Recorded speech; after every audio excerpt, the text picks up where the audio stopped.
glad we don't have to use my phone because it just stopped working. Okay. Well, hopefully everything will be fine. Ever since those interviews I did with Nick Redford and Craig Campobasso, in which for some reason their voice didn't record but mine did, all shows have been fine, and the guest voice did record as well. I'm going to actually do take 2 with Nick Redford in 2 days on Friday, so hopefully that won't be an issue again. I hope that wasn't... That's no fun. Yes. I've had that happen to me several times as well. Do you have any idea why that happens? Is it just a glitch, or is it actually because of manipulation and infiltration by gremlins and the Illuminati or whatever? It's actually interference with AI. Oh, okay. Yeah. And it's fairly common. I mean, if you're doing these kind of interviews, depending on who you're interviewing and depending on their involvement with Galactic stuff, you're going to run into it. Right. Well, it's great to be speaking to you now. Let's Yeah. ask angels and guides to guide me and you and protect us and make sure that we can get the most of this interview. It's a Skype to Skype pre-record. I'll upload this to YouTube hopefully by tomorrow. So Okay. I've been watching your interviews on YouTube. I'm a little behind though. I haven't watched any of the interviews from April Fool's Day onward. I keep a bookmark of all the channels I subscribe to and save all the videos I'm going to watch. I don't really keep up to date at the present moment. I'm kind of 2 months behind in regards to all the programs I need to watch. So everything you've done from April onward, I'm not familiar with, but I have listened to, I'd say maybe a dozen or so of the other ones that you've did in the past. And I've interviewed a couple of people that you've had as guests on your show. So I'm familiar with your work, but specifically, you don't really get, I don't think, the chance to talk about yourself all that much because you're interviewing other people and they're getting the chance to have their glory. You're just the host on your show. Well, today's going to be a little bit of the opposite.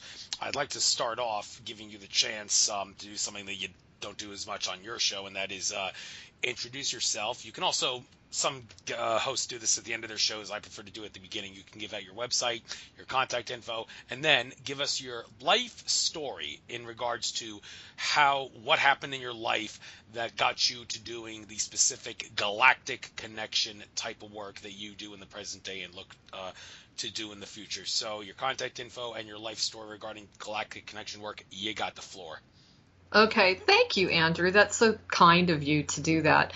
My website is galacticconnection.com, just like it sounds. And we run a blog 365 days a year free, which costs a lot of money.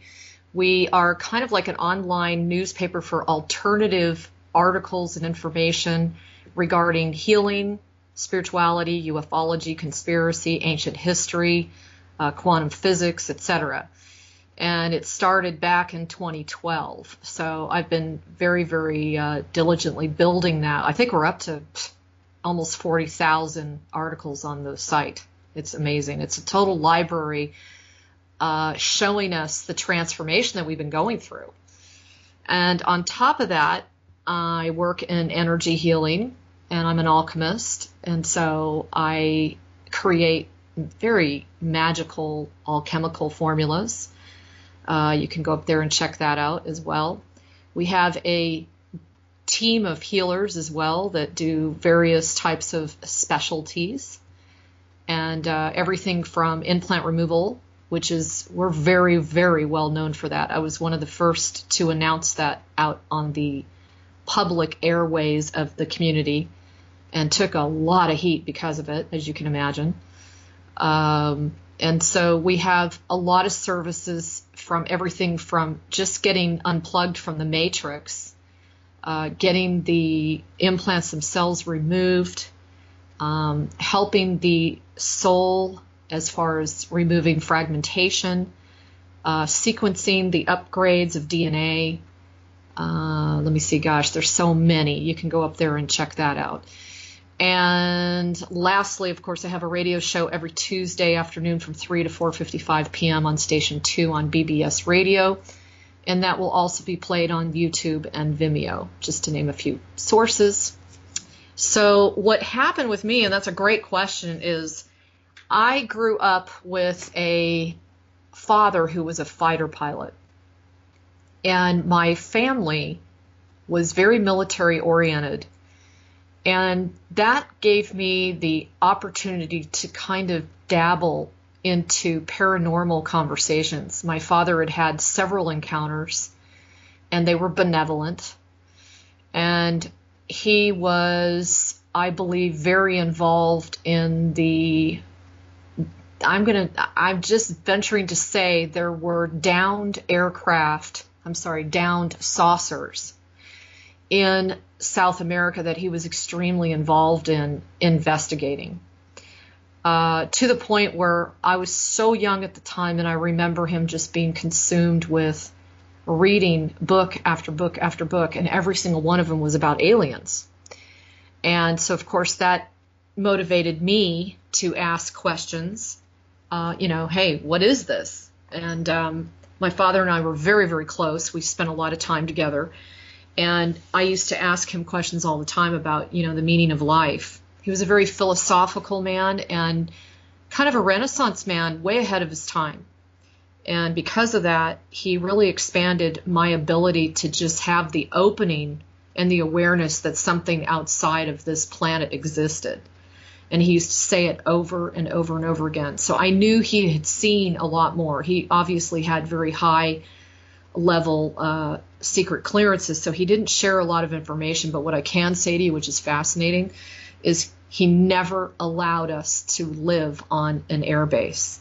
He was so adamant about it, and it caused some disruptions in our life and time delays to get homes and things like that. But he absolutely refused that his children live within a home on the base. Now, knowing what I know, I think he was fully aware of the abductions. And he was thinking that if he kept us away from that location, it would at least bring down the propensity and the chance of us, being abducted. So with that said, as the years went by, he was the kind of guy who used to buy underground newspapers to see what was really going on within the political realm.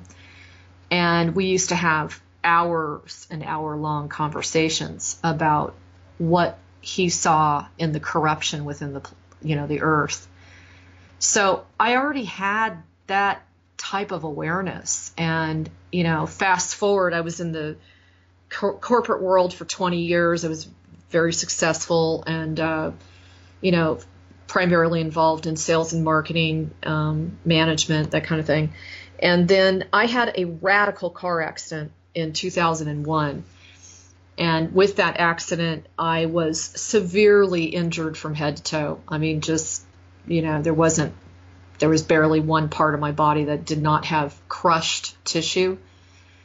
And so I ended up in bed for 3 years, Andrew, and it was a time, talk about, I'm somebody who's very passionate and I take action. And it was very challenging for me to learn to just be in bed, and cope with the pain that I was going through. And while that happened, I started receiving a lot of messages. And the door kind of cracked open as to this galactic realm that I had really not gotten involved in before. And I started receiving visions of this galactic mission that I was on and what I was working on as far as designing a structure that was, I'm going to call it like an intergalactic airport. And they showed me, pictures and schematics and all kinds of stuff. And so I became consumed with that. And through that period of about 10, 11 years where I was really in pain pretty much nonstop, 24 hours a day, I just dove into healing myself. I mean, when you're in that much pain, you'll do anything you possibly can. And I was very, just really wanted to steer clear of the conventional medicine route. And I found myself, I was in so much pain, I just couldn't even cope. I was on anti-inflammatories and painkillers, but I wasn't getting any better. I was just getting worse and worse and worse.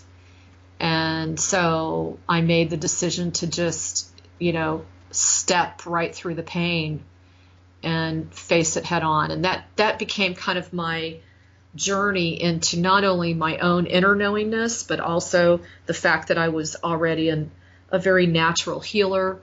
And I ended up going down a different route, going back to school, completely away from economics and business and into the healing arts. And so I got certified in homeopathy and flowers and essences and things like that.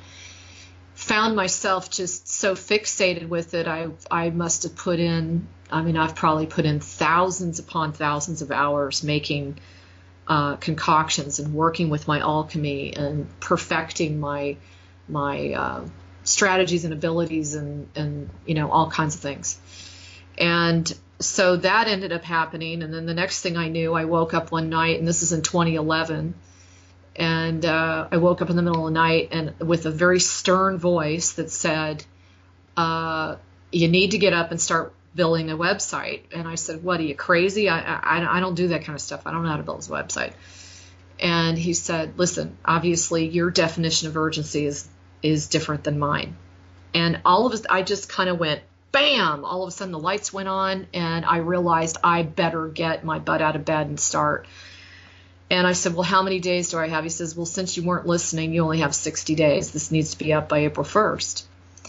And so I literally worked around the clock because my site is massive, and it was to accomplish a multitude of different things. And so anyway, I made it to the deadline and got it up, and the rest is history. And Galactic Connection's been it's become a major player out there as far as reliable information, and coming from a state of the heart. The main thing is I want people to know that I'm here to hear their ideas, and I'm also here to do the best I can to present information in the most integrous way I possibly can. So that's pretty much it in a nutshell. And I'm, of course, doing the exact same thing with this show. And while I'll be using your website, the galacticconnection.com website, as a guide throughout the interview to guide me in questions and topics and such. But I think we'll start off with some down-to-earth conspiratorial stuff before we get into the more love-based metaphysical stuff as the interview progresses. And I've heard what you have to say about Donald Trump, and this is an issue that's never going to get old, and there's going to be a lot of agree to disagree on it. And I need to ask you to give me a couple minutes here to give the research and the information, and then you give your take on why you believe what you believe about it. Now, First of all, the idea that Donald Trump is a better choice than Hillary, I think there's no question about that. But to suggest that Donald Trump is not a minion of the Illuminati seems, on the face of it, downright asinine. Anybody who looks at Donald Trump's wealth would say, how could someone of that great wealth not have any connections to the Illuminati bloodlines? It's ridiculous. He must have some connections. I mean, he's actually Hillary Clinton's 19th cousin. Now, Fritz Springmeier told me that that's such a distant relationship. He's the bloodlines of the Illuminati author. He said, I really think that's such a distant relationship, it's not really worth obsessing about. So I'm more concerned about Trump the person than Trump the DNA bloodline and all that stuff. But however, when it comes to determining connections, like who's manipulating Trump behind the scenes, the whole thing about Goldman Sachs, now this is still up in the air and is not quite set in stone.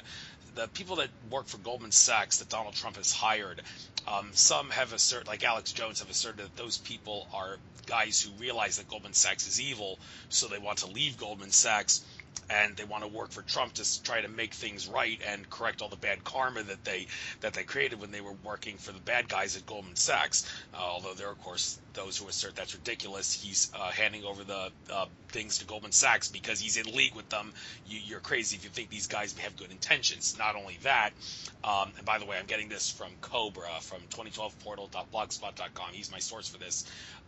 Eric Prince, one of Trump's secret advisors, he's connected to the Sovereign Military Order of Malta, which I believe is the same as the Knights of Malta, and it's controlled by the Jesuits. And even though the Knights of Malta may not strictly be a bad group, they have been infiltrated by many Illuminati groups, so all their intentions are not necessarily good. Now, David Icke, the day after Trump won the election, David Icke, he made it clear that he thinks it's ridiculous that people like Alex Jones and other American alternative news sources jumped on the support Trump bandwagon. And David Icke said, I seriously doubt that Trump is not an insider. And he made it clear that he thinks that the idea that Trump is trying to keep bad guys close to him to keep them in line, David Icke is not on that page. He thinks he's hiring bad guys because he is in league with them, not because he's trying to keep them in line. And I know you're on a different page than that. You've actually said that in your other interviews. And a couple of other things to go about this. It's become evident that people knew that Donald Trump was going to be president. Just look at the Back to the Future movies. Biff Tannen, the antagonist in the Back to the Future films, it's not an accident that he was portrayed to look just like Donald Trump in our time. And for a little icing on the cake, the Chicago Cubs winning the World Series for the first time in 108 years, that was also shown in the movie. And they won the World Series for the first time in 108 years just before Donald Trump became president. That was like in-your-face disclosure in the movies. Okay, we know what's going to happen in late 2016, and we're putting it in your face here. And well, apparently DARPA and Hollywood had some connections with each other, which allowed them to do this. And of course, the whole Rothschild Zionist thing. David Icke's been really picky about how some of the people that Trump has hired are Rothschild Zionists, the dreaded anti-Semitic Z word. Not that anti-Semitic means what we think it does, but this is very significant because there are those who say Israel is the puppet behind American politics. For all intents and purposes, Benjamin Netanyahu is the real president of the United States. David Icke's been saying that for years. And to see that Donald Trump has been hiring Rothschild Zionists, I kind of wonder where David Icke gets his evidence that these people are Rothschild Zionists. I mean, if they're Jews and all, but how do you know they're Zionists? I'd like to question about that, but let's give him the benefit of the doubt here that he's right. If he's right about that, then all this evidence that I've just pointed out here, it seems kind of ridiculous for anyone to assert that Trump is not in league with the Illuminati. And to top it all off, Benjamin Fulford even said that the reason Trump fired the missiles on Syria recently was because Illuminati forces told him that the NSA, well, yeah, they spy on everybody. They spied on him. They have video evidence of Trump raping a 12-year-old girl, and they said, if you don't fire the missiles, we're going to show the world video of you raping a 12-year-old girl. Is that understood? And that's why Trump became a coward and fired the missiles. So I've thrown out all I can to suggest that maybe Trump really is not a good guy, and maybe he is establishment. And, well, the evidence that you've pointed out seems to suggest otherwise. Why do you believe what you believe about Donald Trump? Is he on our side or not? Okay, wow, you threw a lot out there. So I'm going to try to address some of the points, and I made some notes here. So number one, no one is going to step into a presidential role anywhere on the planet without being within a certain bloodline, period. Okay, so to me, that's a moot point.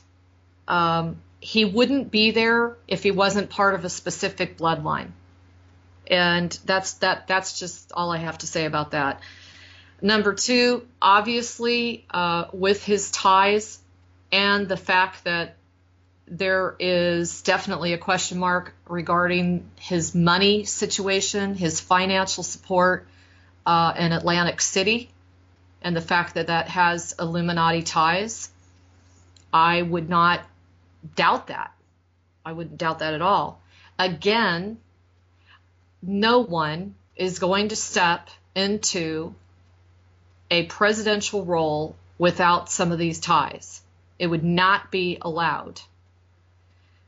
Number three, yes, he has quite a few, in my opinion, of questionable characters that are surrounding him in the presidential cabinet and beyond, I should say. And I will come back to that in a minute. And lastly, and I do respect David Icke. I interviewed him, and I thoroughly feel he is a good guy. At the same time, I feel every single one of us has a different perspective, and that doesn't necessarily make it right or wrong, Andrew. Okay? There are many elements to what's playing out on the third dimensional realm. And when you just look at what's playing out on a physical level, when you're only looking at the physical, you are only seeing an extremely small percentage of the truth, period, especially at this hour. So when you use a lens and you're looking at it like, oh, well, Trump is the 19th cousin of Hillary, and Trump's got Illuminati connections, and he's got this guy that's got Knights of Malta connections and that kind of thing. Absolutely, you're going to see through that lens that this particular man is not for our benefit. I personally feel, because of energy work that I have done and the things that I have seen, that Trump is legitimately trying very, very hard to break through an unbelievably difficult resistance like never before, to loosen what I would say is the noose around the people within the United States. That means in almost every sector, he's trying to tackle it, in the financial sector, because there's a lot of movement right now. There is a lot of rumors. I've actually received personal phone calls where there is something opening up on the financial end of things. Now, in the past, from what I've been told, we have never arrived at the place we are now because of the simple fact that this established network within the political realm has never been successfully infiltrated. And the only way that you can infiltrate such a dark, closed faction is, number one, you kind of have to have something the same as them. And number two, you kind of have to look at Trump as a double agent. And this is how I look at all of the political players. I'll give you an example. Putin has connections with the mafia and the KGB and quite a few of other, his list of connections and resources is not real stellar either. But he has made some significant shifts in what he's saying in the last couple of years. And by far, I think everyone will agree that just his announcements alone have significantly changed the direction of the world. And he's fully aware of that. Trump is as well. And the reason I say that is because they are visited on a regular basis by galactics that are benevolent, that are in this game as much as we are. And what I mean by that is we are not singular. We are not alone.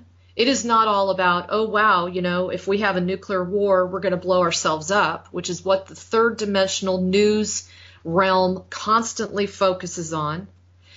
What we always forget is that, yeah, it might go down here, but it also affects all these other sectors of life just as significantly as it does here. Therefore, there are a copious number of light forces that have come forth at this time and will not allow this to happen, because it is literally the well-being and the freedom and life itself that has been at stake for every single living being that has a consciousness. And because of that, whatever it appears to be with Trump, there are so many other things going on in the higher realms. And this is where I come from. If I just looked at it as his dossier, I would say absolutely. But because of the way I see things and the way I see the light working through the dark, in fact, I feel very strongly that we're going to continue to have more and more players on the political circuit that are going to shock us, just like Putin has. Putin has very much surprised us. He's soft disclosed the fact that there's alien life. He has disclosed that the United States is involved with ISIS. I mean, he has done just small kind of nonchalant comments in his interviews that have been heard around the world. And Trump, on the other hand, I don't care what anybody thinks about his personality. He has been up against such odds.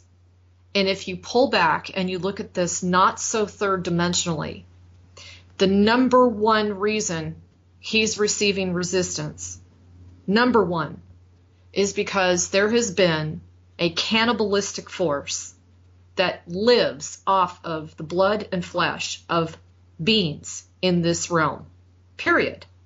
And they do not want that to be exposed. And they don't want anyone to know who they are and how massive their network is.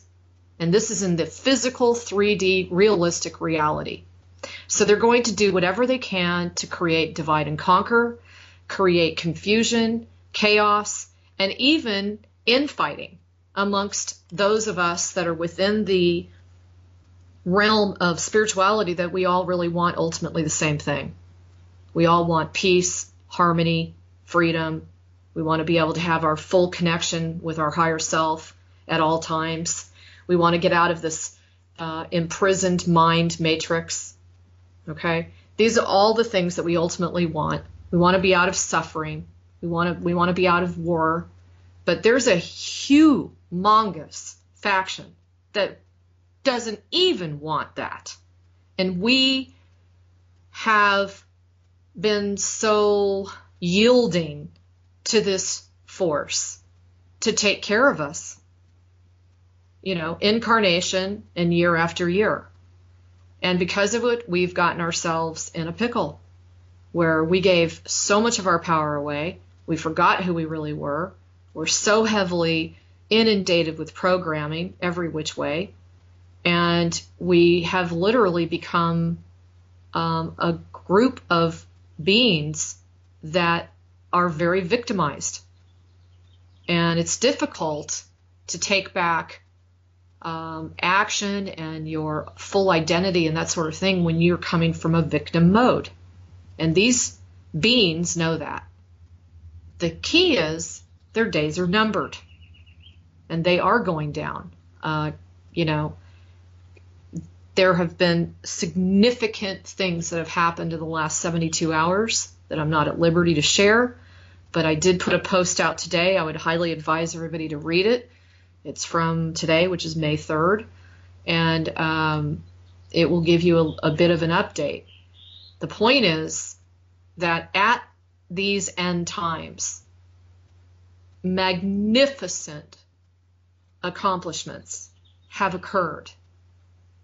And since we're at the end where so much has to be revealed, I mean, that's really what the revelation is signifying, is the revealing, the truth of how deep the corruption has gone within the Trumps and the Hillary Clintons and the Bill Clintons and the Bushes and you name it. We tend to put caveats on this. Well, he's okay, but he's maybe a little better. And at the end of the day, the galactic forces and Prime Creator itself is going to use lemons and make lemonade out of them. Period. That's what they got to do. You got a lot of lemons and you got to make some use out of it to get what your ultimate goal is. So I hope that's answered your question. That's where I stand with the whole thing.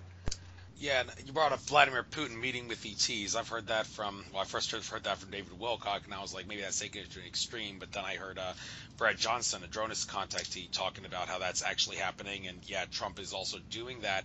Now that raises the question: do the Illuminati bloodlines know that Putin and Trump are meeting with ETs, and if they do, why aren't they threatening them and saying, if you meet with these good extraterrestrials, we're going to murder you and your wife and kids? Is that understood? Why aren't they threatening Trump and Putin and preventing them from doing that? Great question. First of all, they're constantly being threatened. They never are not being threatened. In the history of a president, no one has withstood the deluge of threats against their life like Trump. I mean, seriously. And I mean, this is what I'm getting all the time from the messages I receive.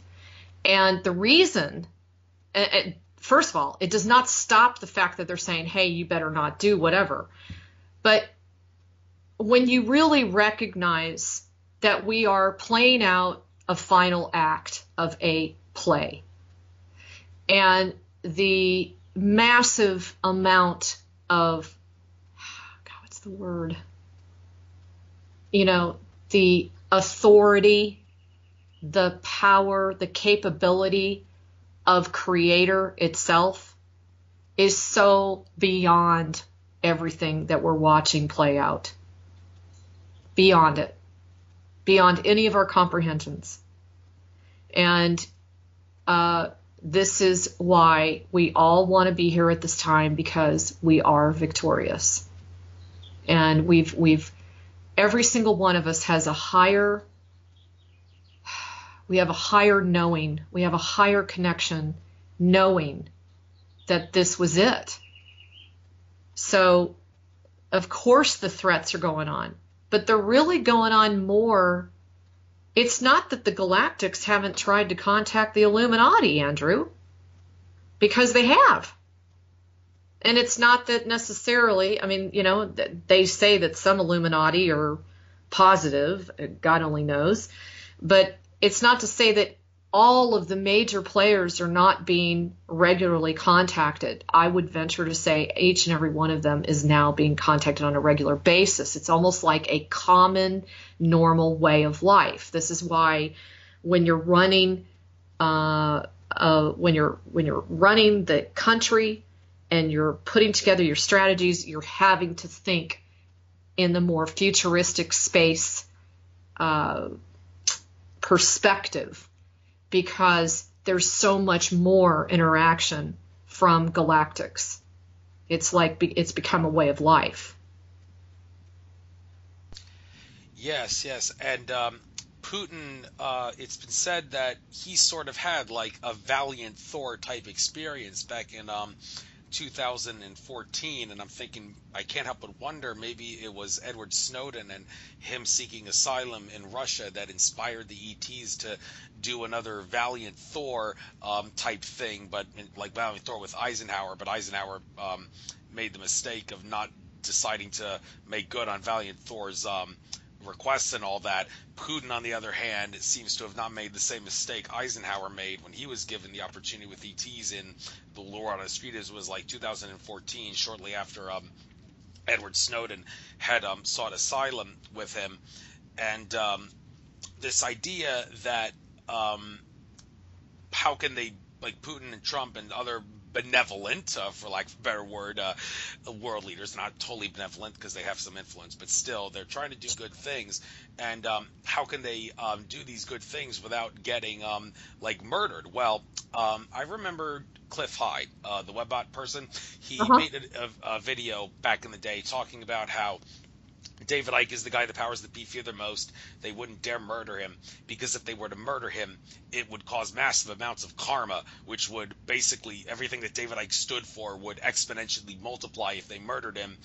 So they may hassle the hell out of him, but they wouldn't murder him because that would make things worse for them than if they just let David Icke stay alive. Now that also could potentially answer the question of how is it that people like Corey Goode, not just political and leaders like Trump and Putin, could do some of the things they're doing that are good for humanity and not suffer some terrible consequences from the Illuminati for it. But Corey Goode, Bill Ryan of Project Camelot was recently saying, I don't see how Corey Goode can be a valid whistleblower. Wouldn't he have been taken out by now if everything he was saying is true? Well, a couple of things here. First of all, the stuff Corey Goode talks about is so far out there that, I mean, if you talk about really far out stuff, there's a good chance the Illuminati is not going to care, because they know the common people are so left-brained and closed-minded, they're not going to believe it, so they're not really going to kill them. But, I mean, even then, the stuff he's talking about, you would think may still be significant enough to want to kill him. Well, maybe is it possible the reason they haven't killed Corey Goode and also Trump and Putin is because they have like maybe some sort of a protection mark on their soul or something, that the same way David Icke does, that if they were to murder these people, it would cause massive karma, which would only benefit humanity in benevolent ways and not be good for the Illuminati? I'm hypothesizing. Do you think there's any truth to this idea? I do, and in fact, I remember very specifically after doing some ceremonial work on a mission that I was on, I was informed that it was finally decided and agreed upon that a massive number of what they referred to as kind of like walking angels were willing to sacrifice. It was truly a sacrifice for them to come into this third dimensional, heavy duty, dense realm and protect. And they did. And we all needed that. There's quite a few of us that needed that. There's also other players that are supplying significant protection for people such as David Icke and Corey and myself. There's no question about it that there are benevolent forces that put in a phenomenal amount of support to keep us alive. What I want to remind people is if you focus too heavily on the shitstorm, which is exactly what we're going into. And one of the points of my post today was, you think it's bad now, Andrew, it's just going to start ramping up even further. And, this is what happens when the opposition, I guess you want to call it, is recognizing that it's lost and recognizes that it's going to be exposed. That's the biggie. And this is why they have pushed so heavily against Trump's. Trump's a lot of things, but one thing he knows how to do, and that's business. And he has some very good, the first day he was in office, he fulfilled several of the promises that he wanted to make and that he did make. But he's been fighting tooth and nail every single move he makes because there have been a substantial amount of moles that he's had to contend with. For God's sakes, you had Obama setting up a compound 2 miles down the road from the White House, which just blows my mind that nobody even is questioning that. That's historical for a prior president to set up shop 2 miles down from the White House, and who's hired former SEALs, etc., for his own use. You've got very strange goings on with Soros in the past. You just kind of passing out money like candy to keep, riots and demonstrations, etc., going like crazy. Anything to create a distraction. It's not even just opposition. It's to distract us away from what do we really want. So instead of focusing on what do we really want, let's support Trump in the ways that he's really doing that. Let's just distract the population. This is what they're thinking. Let's distract him and keep the whole, divide and conquer thing. And that's what they do all the time. They do it all the time. So I don't know. To me, if you are going to be reading the news, and I say this to my audience all the time, it's absolutely imperative that you read it through a neutral place and that you look at it from a higher perspective. If you read between the lines, you'll get more data than if you just read the article itself.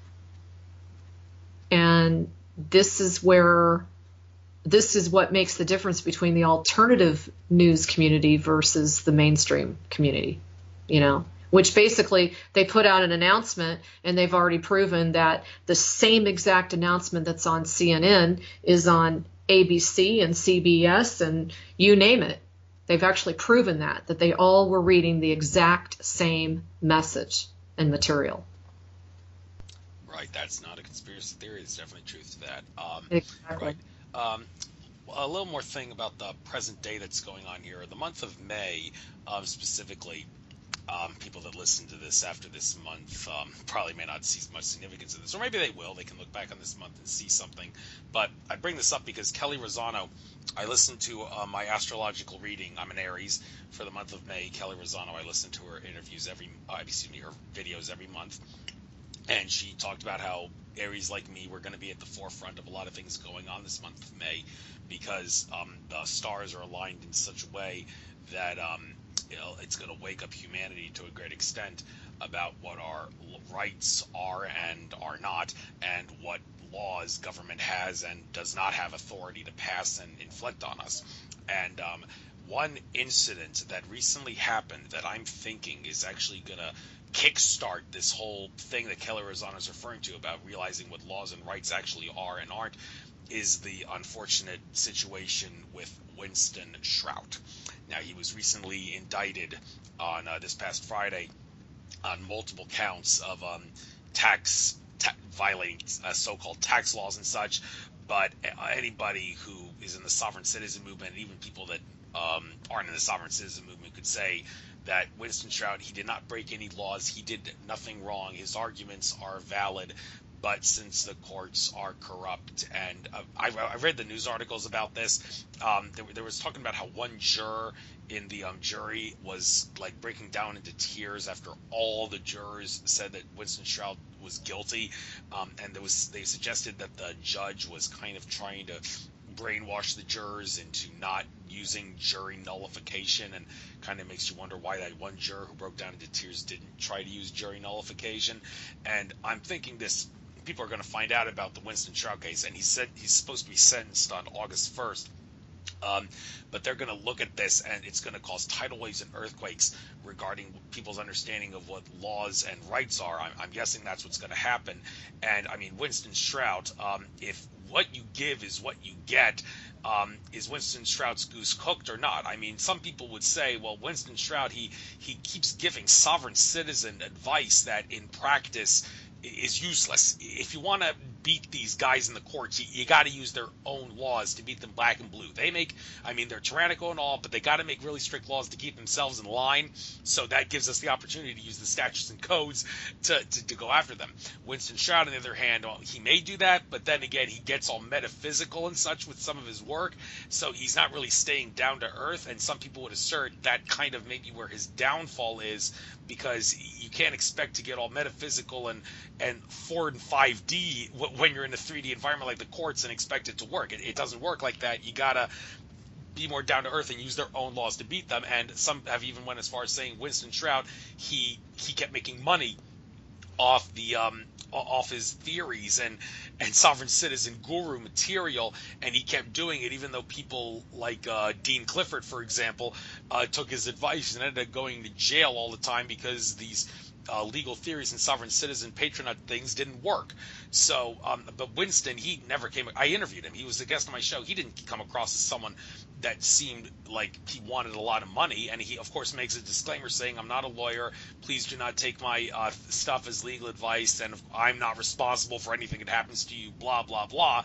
But some would say, well, I mean, if he realizes people are going to go to jail doing his work, then that's no excuse for him to keep doing what he's doing, and for him to make money off of it. Some people say, yeah, we can say he was doing it for the money, which kind of makes you wonder he's really not the good guy that he is. Well, I don't know. I interviewed him. He seemed like a strictly benevolent guy in every way, and people have to wonder, are the angels going to be with him or not when his sentencing comes, and is his case going to be one of many things potentially that could wake people up to what laws are, what our rights are, and is this going to be like what 2017 is all about to some extent? And this is just the tip of the iceberg. Shrout's case is in regards to waking people up. So I've babbled long enough about this. Have you by any chance been looking into this, and what do you by any chance see happening with Winston, and also humanity regarding the month of May and waking up to what laws our rights are and all the rest of it? Okay, so the first thing I want to say is I've interviewed Winston several times. He's a friend of mine. He's a gem of a guy, and he means well. And the thing about it is we've all become a bit paranoid because our discernment skills have not been up to snuff, because we think we know somebody and then they turn on us or whatever. And that's just par for the course, living in a quantum entangled reality. Now, within the capacity of what he's tried to share, especially since it's so meaty, because some of the interviews I've done with him, we've really gone through his work. He does the best he can to explain that he's sharing his research and that they need to do their research and they need to follow, their own direction and guidance, that he can only do so much, especially because he's just like Trump. He's going up against a wall. He's going up against an establishment that does not want anything to bring that establishment down. So my opinion is, and I saw that, I was very sad to see that, but what I realized was he obviously got too close to the truth. He has caused momentum. Do not forget that the military and the extraterrestrials that work with the military, which are very low density and very dark, they have the capacity to look at your energy signature. They also have the capacity to read energy on the planet. And they have the capacity to target pools of energy and use them and manipulate them. And in my opinion, this is a perfect example, is that they saw that he was gaining too much momentum and too much publicity, and they had to stop it. And at the same time, what happens is the light will use this as an opportunity to make lemonade out of lemons. And by he being thrown in jail, it gives them copious amounts of opportunity to spread the light and bring the attention to what is wrong and what needs to change within the legal system. So it gives him an international, far more, like even a more international hearing, if you want to call it that. And it's also, in my opinion, very similar to the incidences of Snowden and Assange, who were both, each one of them was going up against very established factions, trying to bring forth completely controversial information that would literally destroy that faction. And it would destroy that part of our sector of our economy or world or what have you. This is exactly the same scenario. And it's one in which, I'm getting right now. By June, it'll be very crystal clear. He's very, very protected. Quentin is very loved, and he's doing a very valiant act by bringing this information forth to try to motivate people to stop just taking, what we're being told is all that we have to choose from. He's basically rattling their cages and saying, wait, if you do this, if you try it this way, if you work with the admiralty law system this way, you can get through it and you can, pursue freedom in a different manner and get yourself untangled from the legal system in whatever capacity that is. He's done an amazing amount of work. And what I would say to Clifford is it's a bummer that he ended up in the experience that he was in, but at the same time, any time that you take on a controversial way of processing something that goes up against the establishment, you already have that possibility. And there's so many other reasons why this is playing out. And this is what I say to people is we have to stop looking at this so three-dimensionally, because we are not three-dimensional beings. So yes, he went to jail and all that stuff, but I can guarantee you right now that if you had a conversation with, with him, he would be saying the same thing. He would be saying that he sees the silver lining. He sees what's going to come out of this. He sees how it's such a broader picture and all of the awesome things that are going to come forth because of it. Sometimes you got to eat a little crow before you get where you want to be. And in these final hours, you know, before we take a big leap here, we're seeing a lot of this. In fact, Winston's going to be one of many, I would imagine. And if you feel bold enough, I mean, I remember I've been told by my friends that were in the 1960s, when they were old enough to go to these riots and demonstrations against the Vietnam War, they walked right into those demonstrations knowing that they were probably going to get arrested. They just knew it because they were going up against the establishment. And people such as Winston and any of the others, David Icke, all of us know that when you are putting yourself in a position where you are controversial and you're countering the regular, BS that we've been buying for a long time, and you're saying, hey, wait, guys, this isn't for our better. This is not for our best good. This is hurting people. This is hurting life itself. They don't want that, and they're going to do whatever means they can to shut us up. So I say kudos to Winston, because it shows me that clearly he got way too close. That's my opinion. Yeah, but there's a little bit of a paradox in this. I heard you say, like, we're not three-dimensional beings.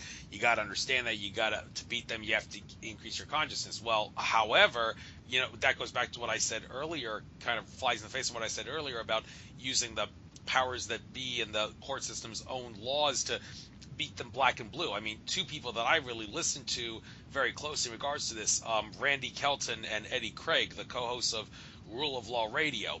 I mean, those guys are very down-to-earth, not very metaphysical people and all that, but they always have success in the courtroom because they use the powers that be's own laws to beat them, and they assert this is the best way to beat the system. Now, the paradox to that is the system is third dimensional. Their laws are third dimensional. You would think, well, if I get all fourth dimensional and fifth dimensional and all that with my beliefs and such, and use those kinds of arguments, not necessarily use their own laws, but use freeman on the land arguments, like no free man is authority over another free man, and the collective authority of a group cannot exceed the authority of any individual member of that group. Well, those arguments, they're logically sound and all that, and common sense and all, but you're not going to get anywhere with them. You have to be third dimensional. Andrew, let me stop you for 1 minute.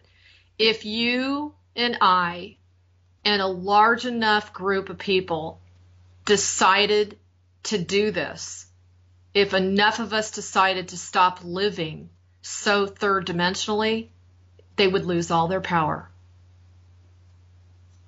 Well, there's no question about that, but that's easier said than done, many are saying, because like look at the Mandelbrot set. I mean, it proves your infinite consciousness, but we're just one small faction of an entire great big Mandelbrot set. Even Brad Johnson, the Channels of Dronas, said one person cannot change the world. It can't be done. I mean, you can give out what you get and get what you give and such by virtue of law of attraction. But in the idea that if everybody jumped on the bandwagon, like the whole thing about the One People's Public Trust, you remember, people are going to jail like crazy trying that. And some people say, well, so what? If everybody jumped on the OPPT bandwagon, the powers that be wouldn't stand a chance. Well, yeah, the hard part is getting enough people to jump on the bandwagon. So what's the point in saying that? Well, because the bottom line is, if we aren't willing to become a little more fearless, and we're not willing to push the apple cart, so to speak, then we're no better than the group that we're bitching about. And the thing is, if you really want change, where I disagree with what you just said is it does take just one person's idea. And that one person's idea, including one vote, can change the history of humanity. And in this case, this one individual that's in jail right now can change the history of how things evolve, with the legal system. So I feel, can one person make all the changes that are, going on the planet? Well, no. There's like way too much to repair and fix. But at the same time, can a committed, passionate, integrous, I'm going to say balls to the walls group of people make a change where they all have each other's back? This is where we don't see that happen very much. This is where to have a group of people that are not corruptible, where there's not somebody that's gotten corrupted or greedy or jealous or backstabbing or whatever. You see it play out all the time, Andrew, on the internet. When that occurs, it's game over. And we're the last ones to realize how powerful we really are. And it's already starting. I mean, Kevin just announced that, Kevin Annette from itccs.org, he just announced, I interviewed him last Friday, and he just announced that they had some success in busting some of the satanic ritual ceremonies. That's unheard of. And we can continue to do things like that when we work together in a totally committed, not letting anything or anyone dissuade us. This is a huge problem. It's a really big problem, because even David Icke, when I was interviewing him, one of the things he'll say to you, he's had phenomenal, intense sabotage within certain people that he worked with. I think Simon will admit it too. I know I have. It's all in appearances, is it not? I mean, you can read something about someone, but you don't really know the truth. And we need to step out of the drama and all the he said, she said stuff and focus on our own path. I mean, the more of us that do that, and if we unite on something we really feel passionate about, we have so much support now and very little blockage. I keep telling people, try it now. Whatever it is that you did before and it didn't succeed, try it now, because you'll be surprised how much farther you're going to go with that idea or that intention. As long as it's positive for the greater good of the all, it'll fly. I have no doubt it will. And yes, there are exceptional cases like the fruit vendor in Tunisia with the whole thing helping kickstart the Arab Spring thing. That's an exceptional case, but things like that are kind of outliers. But that should, I hope, inspire people to try to think, even though I'm one person, I can't change the whole world, I can certainly get the process started. So Sure. with that being said, let's try to switch this interview to a more positive tone. But let me make it clear, though, before I do that, whenever I talk about the Illuminati and bad guys, my intention is to put a stop to their agenda. As long as my intention is to put a stop to their agenda, I am not giving them any power by exposing them. Let me make that very clear. Okay, with that being said and getting that out of the way, let's talk about essences and oils for a little bit, because I see you have this on your site. Now, is it really worth it to buy essences and oils? I mean, can your budget manage it? Now, there's the naughty four-letter word, cost. Many people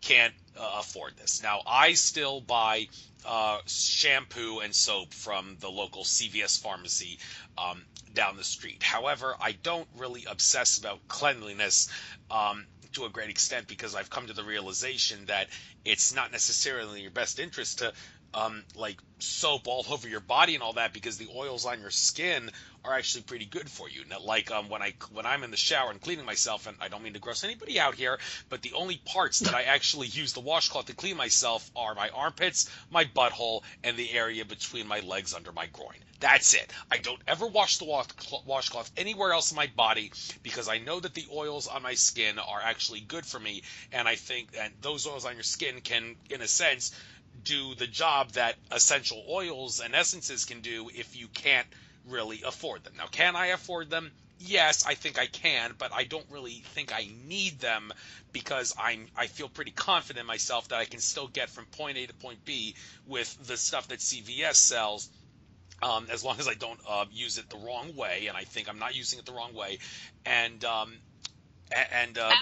Actually, you're comparing apples to oranges. okay, So let me clarify.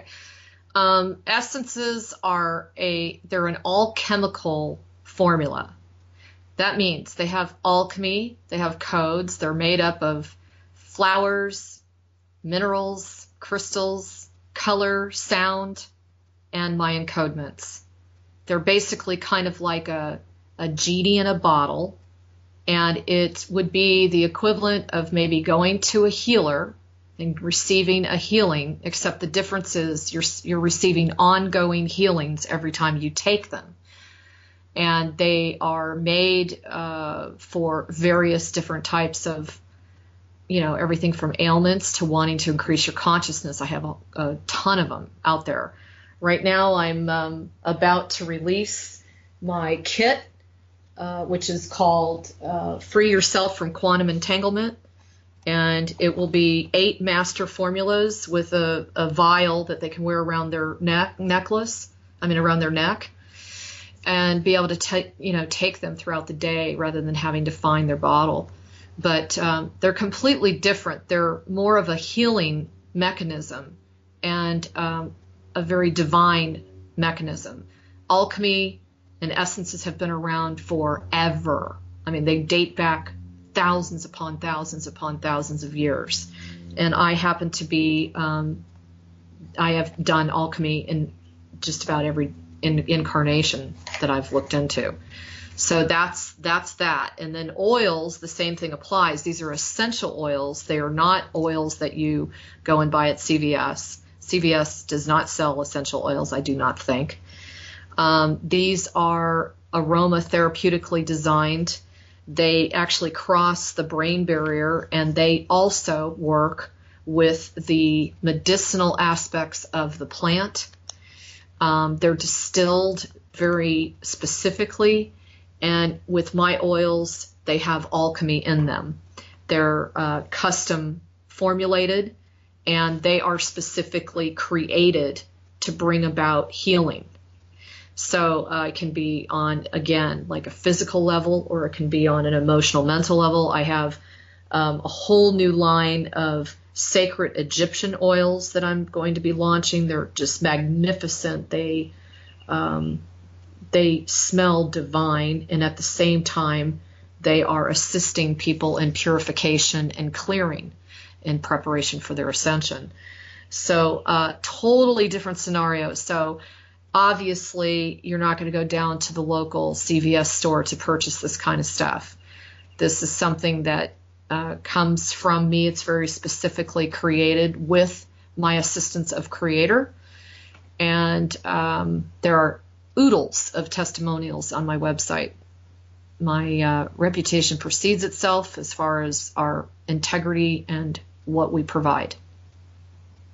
Hopefully that's a good summarization. Yeah, thank you. Yes, but again, a lot of people aren't going to be able to afford these things, and some people, well, even if they can afford them, they think I don't really need them. I think I'm fine without them. I'm sure that I can.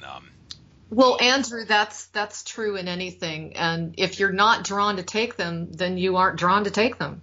But if you're drawn to me, my work, and taking them, then you are going to receive the benefits of a smoother, easier, more graceful purification, because we're all being purified right now. This is why there's so much commotion. This is why there's so much. I just heard from a friend this morning that people were on a forum and they ended up getting into it with each other, and it was really nasty and lots of name calling, and this is supposedly a spiritual forum. And I thought to myself, well, this is just so par for the course for the month of May, because things have really escalated. The light has accelerated. In fact, the light frequencies are not just coming in designated like 7 waves that we've read in the past. They're coming in weekly and also daily. So you have new encoded waves of light hitting the planet on a weekly basis. You also have them hitting you on a daily basis. So whether you're consciously aware of them or not, you're still getting bombarded with a push to wake up and to remove very stringent and rigid belief systems, and to be more open to release the resistance, and also to release all the wounds and the pain and the suffering that we carry as a race of humanity, because we carry a lot of that, as does the extraterrestrial group. But this is very important for our future and our ascension, is to lighten the load. And a lot of people are becoming very overwhelmed with emotions and frustration and rage and sadness, deep. I get a lot of emails about, they just feel so depressed because they're sensing all of the stuff that's coming to the surface on the planet. Well, you need support. This is why people like me are out there trying to support people with this change right now.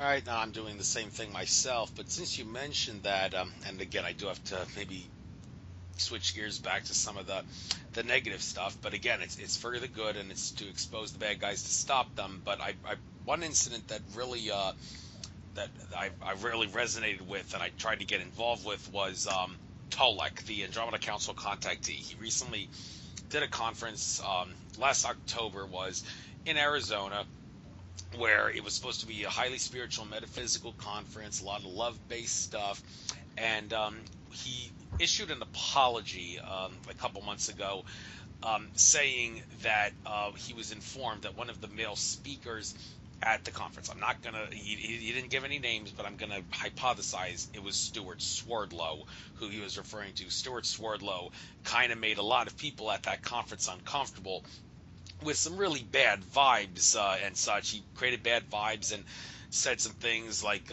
alien invasion I see happening, and talked about conspiratorial stuff that made people uncomfortable. And because of that, Tolek issued an apology saying, "I'm sorry this made you feel uncomfortable. I figured this guy should come along because he was recommended and he knew his shit," basically. Right. But I sent Tolek an email telling him, you didn't have to apologize. The only people that owe anybody an apology are the people that were whining and complaining about the speaker, because those people, they lack discipline. They obviously failed to discipline themselves to not get uncomfortable listening to this stuff, and I see that as a hindrance to the awakening of humanity. Now, I've asked some people like Melissa Fike, metaphysical geek, who I recently met in Washington, D.C. Well, I didn't meet. I saw her in Washington, D.C. for a event at the Lincoln Memorial. I asked her when I had her on my show, why is it that spiritual people and metaphysical people tend to get uncomfortable when you talk about conspiratorial and Illuminati-based stuff? You wouldn't expect that, because these spiritual people, that hearing all that conspiratorial stuff played a big role in their awakening. So you'd think that they would be able to not get uncomfortable when they listen to it because it played a big role in their awakening. But that's not what happens. For some reason, when they hear it, they get uncomfortable and they say, no, I only want to focus on love-based stuff. Now, the interesting thing is the answer to the question of why does it make them uncomfortable, because it's out of their comfort zone. That's the exact same answer to the question of why do sheeple get uncomfortable when you talk about things like conspiracies and such, because it's outside their comfort zone. Now, spiritual metaphysical people would say, don't dare compare me to sheeple. I'm not a sheeple.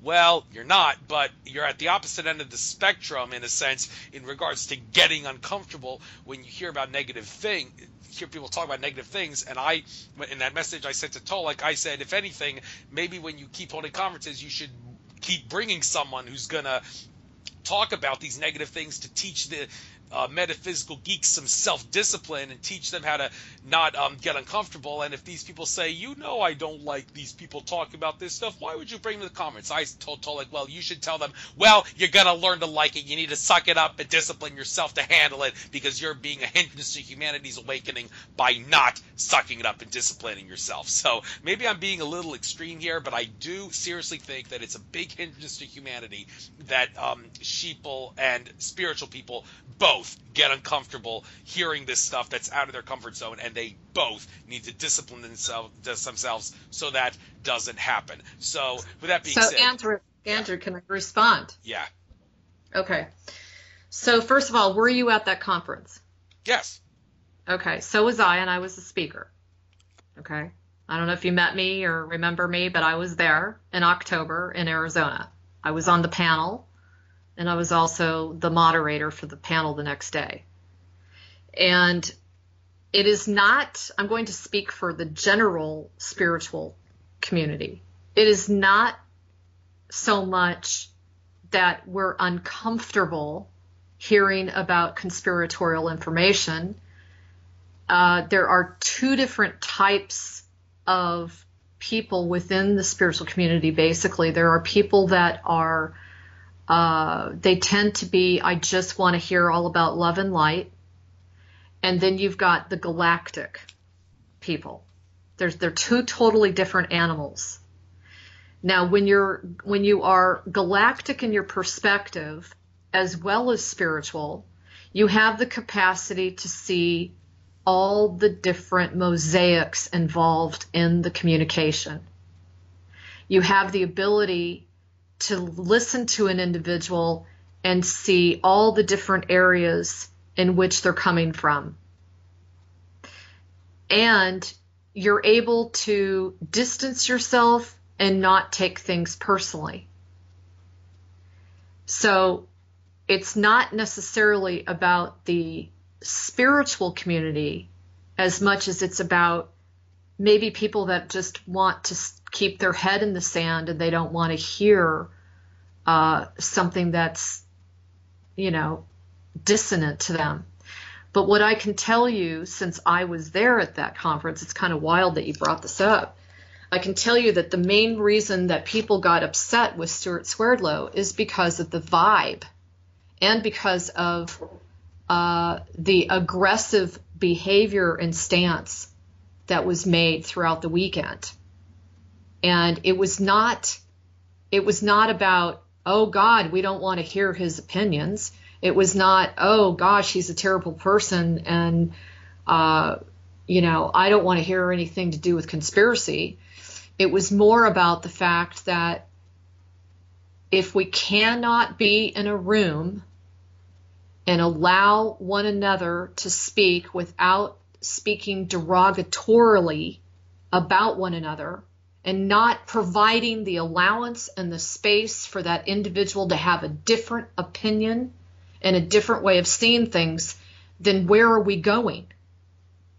I mean, we are toddlers when it comes to our maturity level of how we interact with other people. We're actually temper tantrum toddlers, in my opinion. So I was there and I know a lot more about what went down at that time, and I understand a lot more of why there were some, in my opinion, there were some things that were said and done that were inappropriate.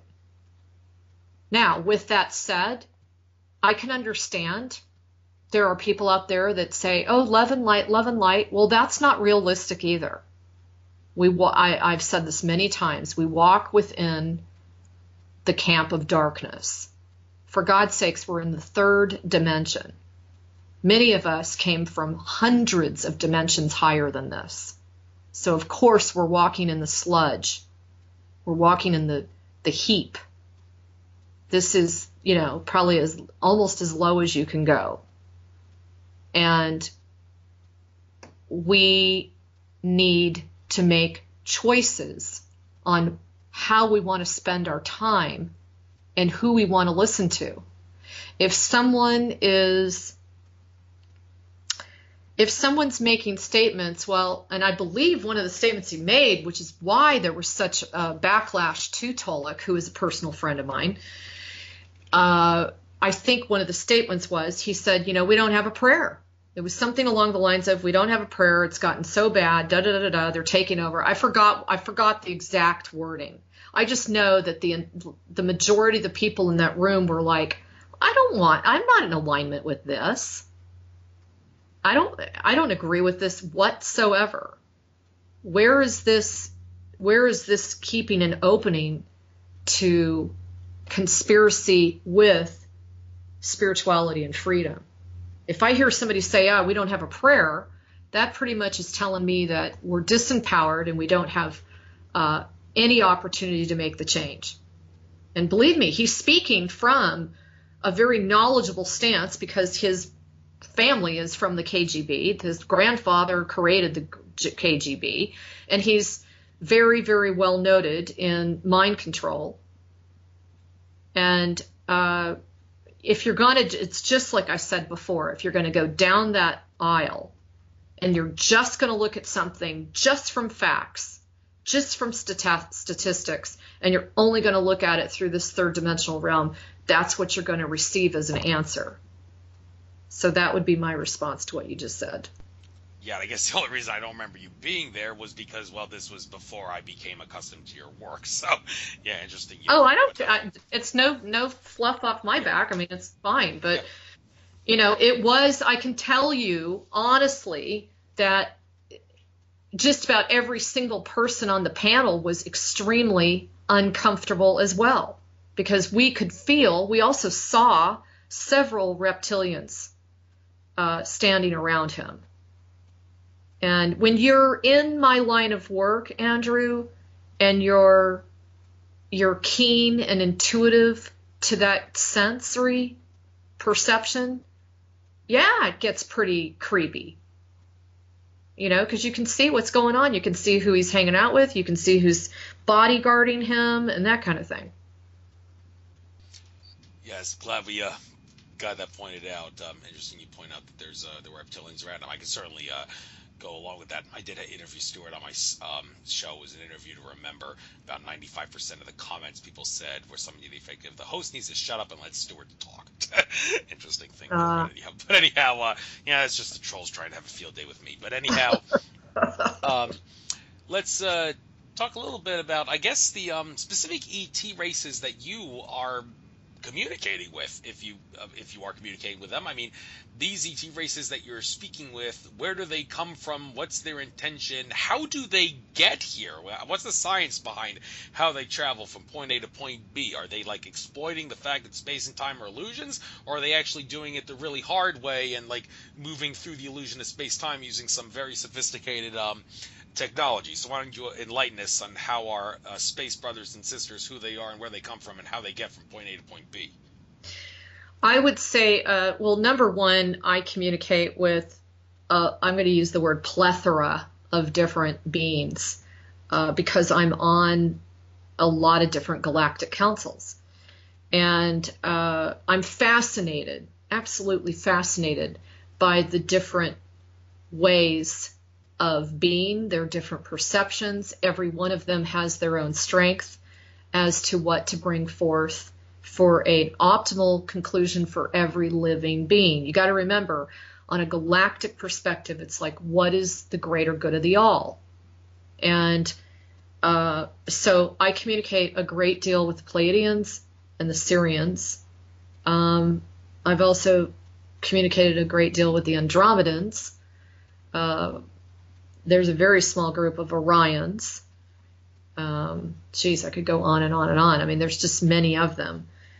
And some of them are actual guides of mine.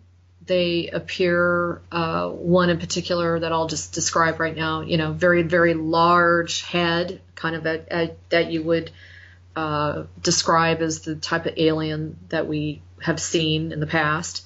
Very large head, large eyes, kind of thinner neck. They usually are wearing some sort of robe type thing. But they are of a very high vibration, so they don't necessarily need a ship to travel. They just appear. And so in your lower dimensional planes, if you want to use that word, ships are something that's kind of a mainstay. But in the higher dimensional realms, they don't really need that apparatus. They themselves can come and go and travel from point A to B with just a mere intention. Does that answer your question? Yes, it does. Okay. Done a pretty good job there. And I want to talk a little bit about implants, because I know you do some work with that. I've had some personal experience with implants and implant removal, and I guess I'm going to have to ask you for a little advice, but this is general advice, not just for me, but for everybody. Here's the deal. Okay. One implant that I've had to deal with was an implant that caused me to feel really, really fatigued at live conferences. I noticed that many times when I first noticed this when I was actually at David Icke's 2012 talk, a 10-hour talk at the Wembley in October of 2012. This was the first time this happened to me. I mean, I found myself after I got into the Wembley arena and he was talking. As soon as he started talking, I started feeling extremely fatigued, and I thought maybe it was jet lag from flying across the Atlantic, but then no, I got 8 hours of sleep the night before and timed my sleep schedule enough to not feel tired. And well, I couldn't understand what was going on. But then several conferences after that, the same thing happened where I was getting really tired and fatigued during when the people were talking.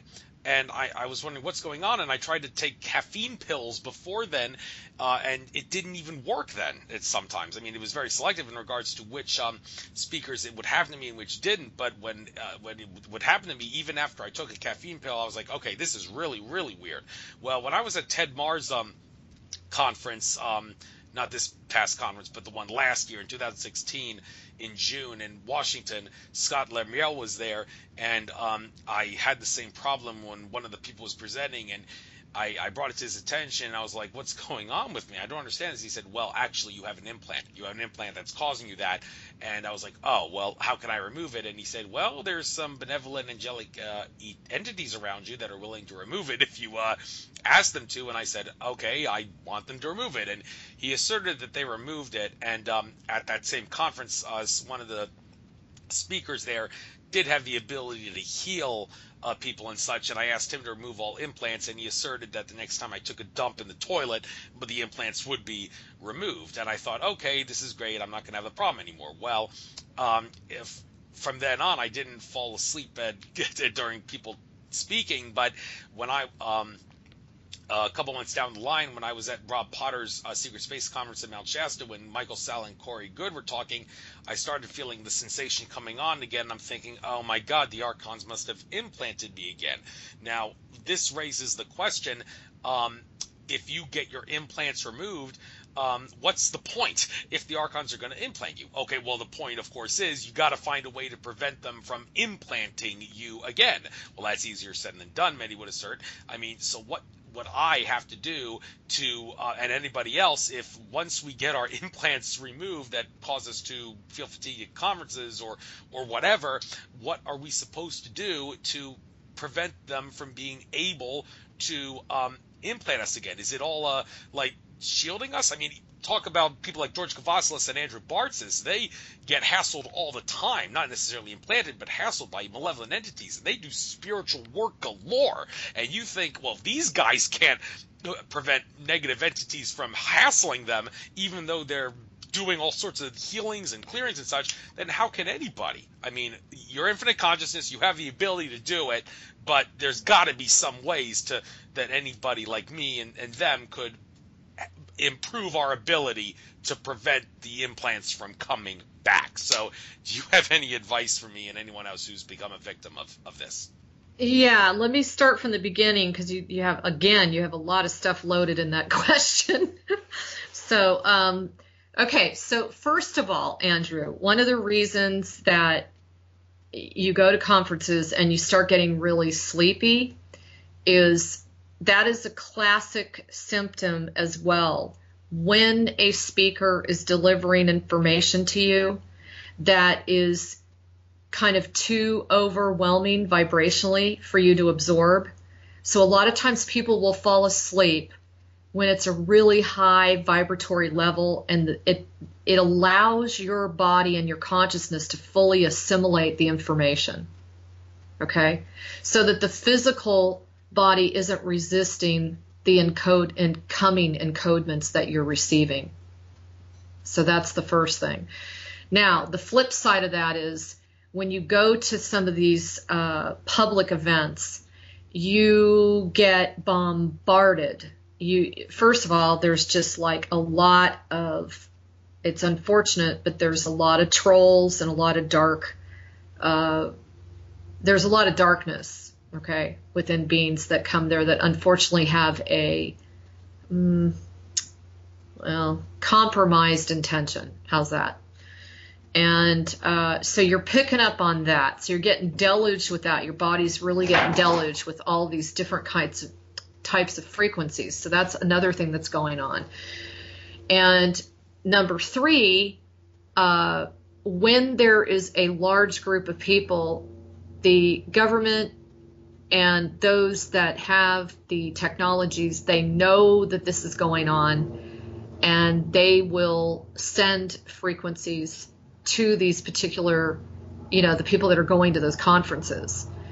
It's one of the reasons I'm not a real proponent for mass meditations, because they have perfect capabilities to use certain technologies to, let's just put it this way, to route all the beautiful energies that are coming from the people that are in the meditation, and they can divert that energy into something really nefarious. So there's a couple of reasons why you're feeling what you're feeling. Now, implants. I feel like we've been doing this for a long time. We're totally renowned. We've done thousands upon thousands of these. And one of the things I can say is everybody that was incarnated into this reality is implanted. We actually knew that we had to take that on when we came into this incarnation, and this goes back a long, long time. Now, one implant is not the same as another. There are a lot of different types of implants. There are the actual physical implants that Dr. Lear used to remove that are extremely dangerous. There are those types of implants. There are also etheric implants, and there's a multitude of different ways that they've gone about that. There's discs, and there's overlays, and there's the actual real major demon seed, I call them, implants that are lodged into the brain and the spinal cord, etc. When we were first visited, we actually were visited by ascended masters, and we were told that we were supposed to be the ones to launch this. We were told that we had to be exceptionally careful because when you remove implants, there are actual kill switches associated with them. And so it was something that was very dangerous. Okay. Now, with a lot of the work that's been done by Prime Creator and a lot of the support from the light frequencies, it has assisted people much more to, well, let's just say help the implant be removed from the field. Now, what happens is when you remove anything, it's not just implants. If you remove an attachment, if you remove a cyst, a tumor, anything like this in any kind of energy work, if you do not fill that void up, you're going to have some issues. The body will react and respond accordingly. And I've never, ever heard anybody say that they're going to dump implants in the toilet. I've never heard that one. But what I will say is that if you sign up, and I've said this before, if you choose Galactic Connection as the source to remove the implants, we do quite a few unique things. And one of them is they receive my essences and oils. And they are, in my opinion, one of the most important ingredients, because it's not just enough to just pull out your implants. You go through radical shifts and changes when you have them out. And everybody is different. It depends on your family history and programming. It depends on your ethnicity. It depends on past lives and, how many times you've been wounded in battle. I mean, there's so many variables that make the difference between the ease of maintaining yourself as being implant free and not. Now, for those who, quote, get reimplanted, the implants, the real big guys, they're real nasty. The ones that are, on the head and down the spine and everything else, those are life changers. And we have been told over and over and over and over again, and I just know this to be true, those cannot be reimplanted. There's no way. But there are discs and there are seals and there are other overlays that can be laid on top of the etheric field that cause you to feel that, you've been, oh my God, I've been reimplanted. And that's their purpose. Their purpose is to, I swear to you, in the 5 years that I've been doing Galactic, or over 5 years, 5.5 years, it is a total trip to me that these implants, literally, when people write in who have signed up to get them out, sometimes the implants are talking to me and not the people. And they have a consciousness and they don't want to lose their host.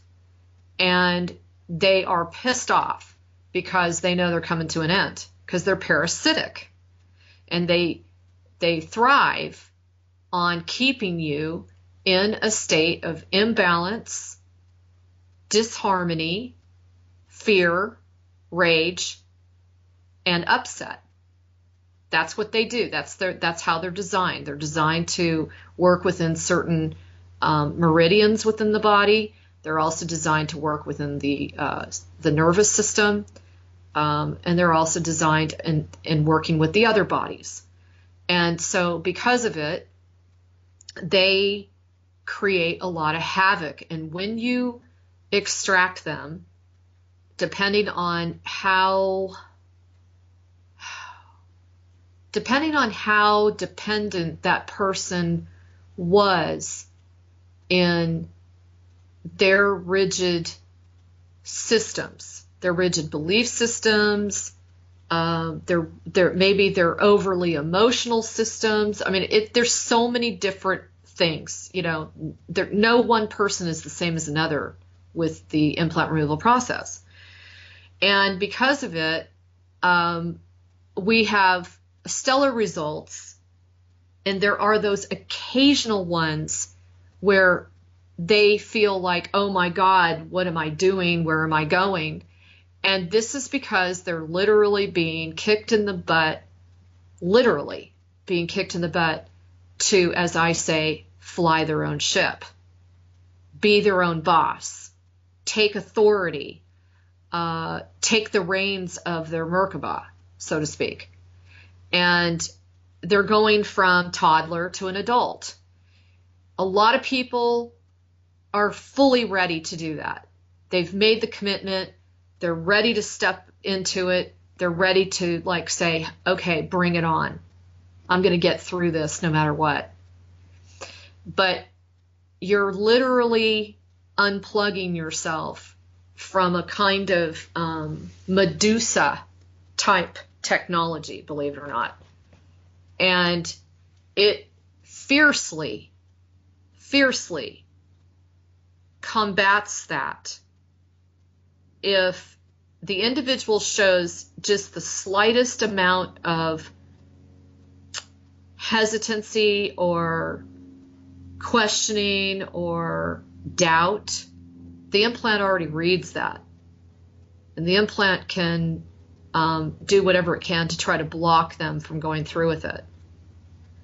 So I don't know if that answered your question, but no, I can tell you that I've had my implants out and they never came back. Have I had others placed on top of my third eye, maybe I've had these kind of like globby things. We've seen these a lot lately.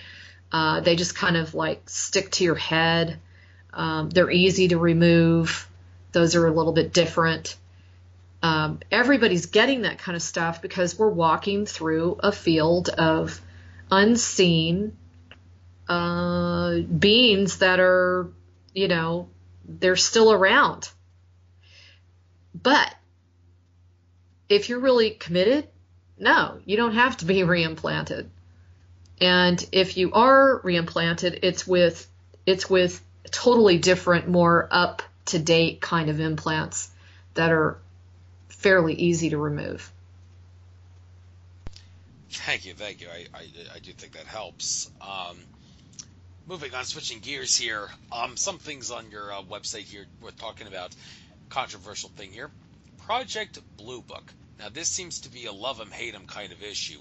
I mean, Richard Dolan, who's one of the foremost experts on UFO research and such, and I've noticed Richard Dolan, very impressed with him. He seems to be getting more spiritual and physical in his work in more recent times. But I do remember him saying that at least one occasion that he thinks Project Blue Book was a, quote, joke of an operation. But then again, there are others that say, well, you have to understand disinformation is gin and tonic with a twist. There's a little bit of truth in it that you can uncover from it. Even though it's meant to be a joke, it's still in your best interest to maybe research it to get an idea of what the conspiracy is all about. So what is your take on Project Blue Book? Joke of an operation or not? I felt it was kind of a joke. Now, let me back up with that. Lawrence Rockefeller was one of the ones that was primarily involved in starting to call forth some meetings for disclosure around that time. And, they say that Project Blue Book, it actually was tweaked a couple of different times before it was called Project Blue Book. But there was a tremendous amount of resistance within the military to even cooperate. And there was not much willingness on the part of the minions to support it. Like, people didn't really believe it was even going down, that there was this, kind of, let's just put off to the side council that was working towards bringing more awareness forward that, hey, A, aliens exist. B, we've already had contact. C, there was a downed saucer. And D, the military lied through their teeth. And so Rockefeller spearheaded that. Now, they say that Blue Book was actually used to create supposedly some sort of construct of, looking at all of the people that were reporting in and seeing if they were legitimate. But the sad part is that the majority of the testimonies and those that actually had live contact at that time, they were dismissed in most cases, or they were visited and they were threatened. And even the Blue Book, the Project Blue Book information, unfortunately, has shown that if you made yourself,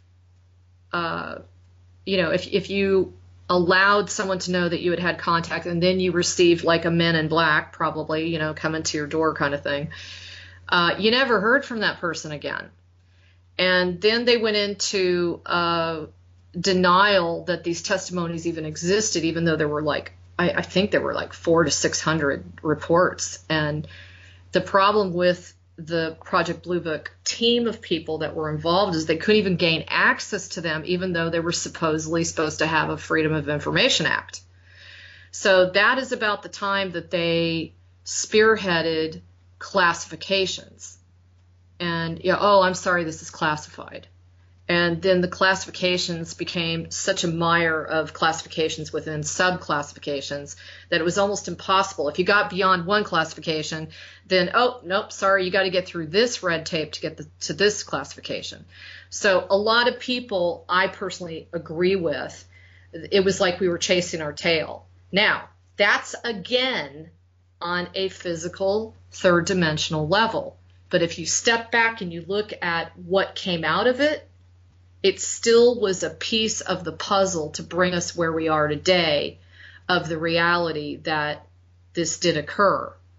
And, to have like a very prominent name such as Rockefeller behind it, you can look at that two ways. You can either look at it as, well, the Rockefellers didn't want it to get out of control and they sent one of their own in to keep it at bay.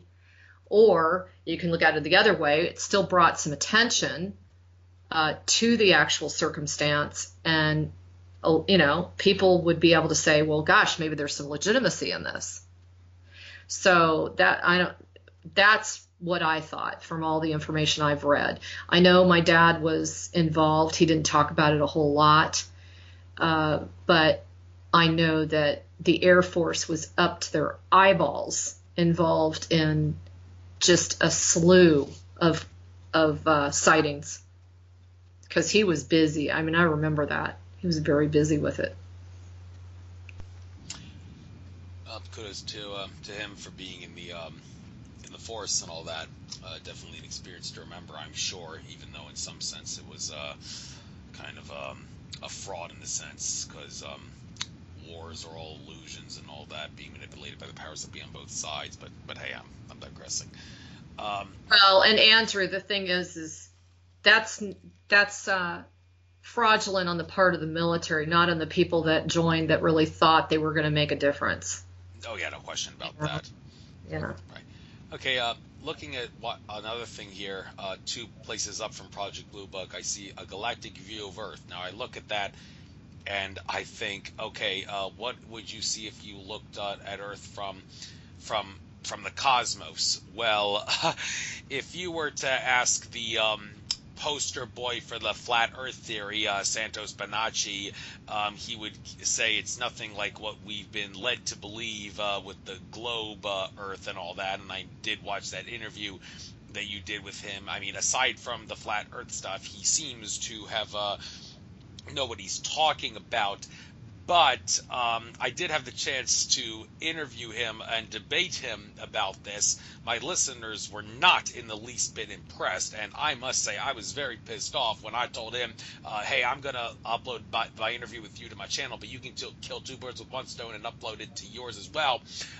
He did, but shortly after, a couple days after he originally uploaded my interview, he watered it down. He chopped off everything that we interviewed except for the Flat Earth stuff, and he changed the title to Flat Earth Debate on Nature of Reality Radio. And I'm thinking, you gotta be kidding me. I mean, there's so much other stuff here in this interview that has nothing to do with Flat Earth that people could find useful, and for some reason you decided to cut all that out. Now, this just goes to show you that people who obsess about Flat Earth really have lost touch with reality to the point where they obsess about this like it's the holy grail. And I can't help but wonder if Santos was put under some form of mind control when he was put in jail for several weeks for that contempt of court charge, because he's not been the same person many assert since he's gotten out. But some actually think he's not doing such a bad thing with the whole flat Earth thing, because what he's trying to show is that, well, it doesn't really matter what the shape of the Earth is. It's all dependent on our consciousness. And getting back to David Icke,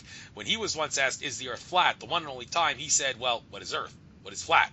What is reality? And he said, I love that. You saw, love yeah. that. He basically said it. The shape of the Earth is entirely dependent on what our consciousness allows for it to be. He didn't actually answer the question, but I think that answer may have been the best. However, many would say, from a collective consciousness standpoint, the Earth is definitely round. And I mean, you got ET contactees telling their ETs telling their contactees from space, the Earth is round, yes, and here's the information. Sheldon Neidl and Alex Collier, 2 in particular, that would show you that. When I brought that to Santos's attention, well, I'm not going to get into what he said. You can check that out for yourself. But I mean, there is a reason why flat earthers, their evidence does seem to be accurate and empirically true, even though it's wrong. And whenever I talk about flat earth on this show, I try to make sense of that. And the way I make sense of it is that the flat earth is just like a 2-dimensional construct of a higher dimensional thing. So the evidence is going to appear empirically accurate, but it doesn't tell the whole story. So because it doesn't tell the whole story, it's not Right. So if you were to view a galactic view of Earth from space, you would actually see around Earth. But why people like Santos and other flat earthers can't come to grips with it and continue to obsess about this, I don't know. You have to ask them. But Well, Andrew, I'm probably going to blow you away, and you're just going to go, this woman is nuts. But I'm going to tell you what I've seen and all the energy work that I've done. Are you ready? okay. I personally feel that the Earth is a ship. And that's why it appears kind of flat to people and why there's all these things. And if you go back to years ago, I blogged about the yellow rose for Texas, and she alluded to this. If you read up on some of the text, there will be some, there'll be some type of, they're not fully coming out and saying it, but they're insinuating it. And I don't have anything to base that on, and frankly, I don't really care. I just know what I've seen, and I was blown away because I had heard that only from her. And that was years ago, forgot all about it. And then when I was doing my work and I saw it as a ship, I about flipped my lid. And it is totally broken down, and it's beaten up, and it's pretty much non-functional. So she said something along the lines of, if you've never checked her stuff out, it's pretty mind-blowing. I would definitely do it. It's called Yellow Rose for Texas, and she talks a lot. She shows a fascinating video it was taken by a friend of hers who managed to get copies of it to her, and it was through NASA. And it shows how they basically were taking out, because if you read text, you will understand that a planet is a being, right? It's not just a planet, it's not just an object, it's an actual living being with a consciousness. And she talks a lot about how there's planets, and they're actually on a staged, each one of them was on a pole, and it was on this physical apparatus that the gamekeepers created. I mean, it'll blow your mind. Go check it out. If nothing else, it'll expand the way you see things.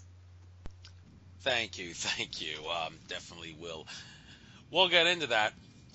So, just it's a 7:53. We'll probably go for maybe another 7 to 10 minutes. Want to try to keep this at 2 hours for the sake of all the listeners who have lousy attention spans. But anyhow, soul alignment and DNA activation under the healing services. Now, when it comes to DNA activation, like what can we do to enhance our DNA? I take a supplement called DNA Force, which I get from InfoWars, and despite the name DNA Force, I'm sure a lot of people will say, well, don't let the name fool you. It's not really enhancing your DNA to make you more metaphysical. What it's doing is that it's healing the telomeres on the end of your chromosomes and improving mitochondrial health, but it's not like going to turn you into a spiritually enlightened being.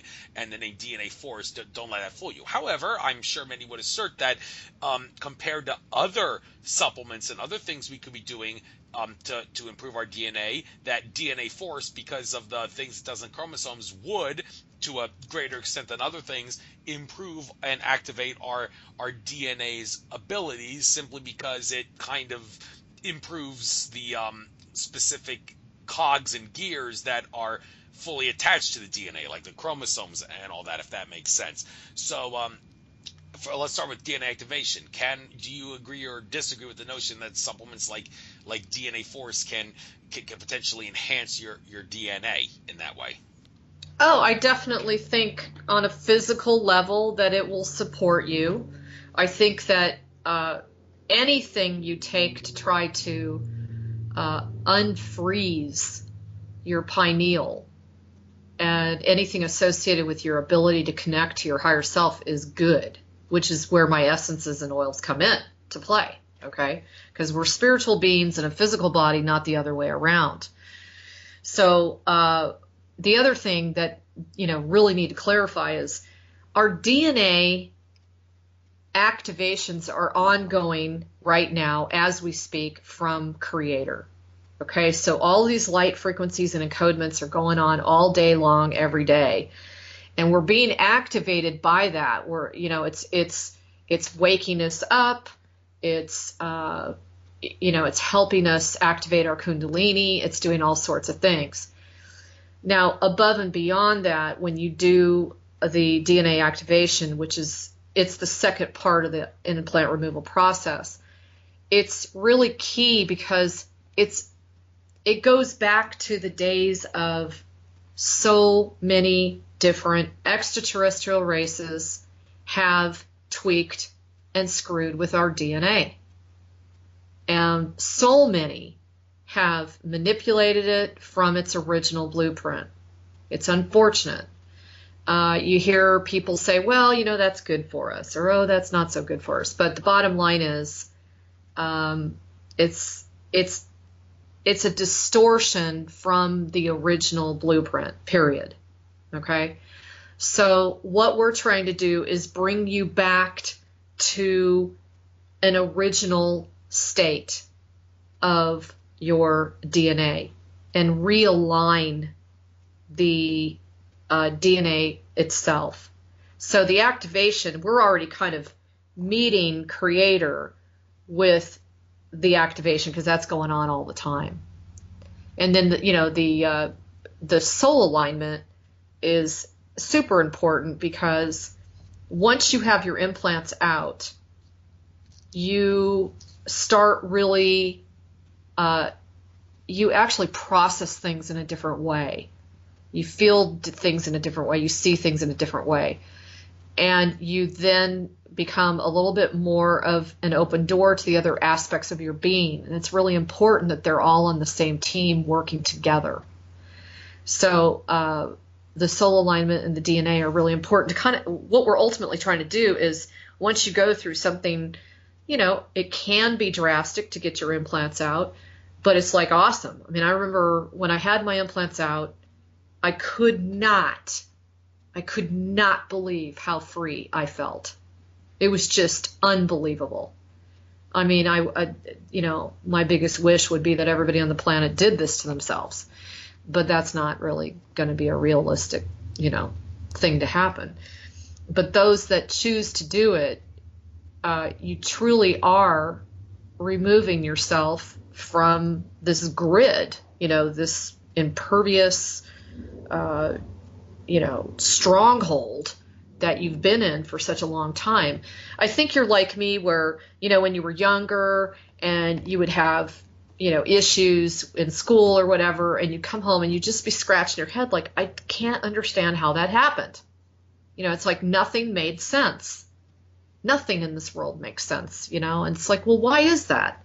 I used to think about that for hours. Why doesn't it make sense?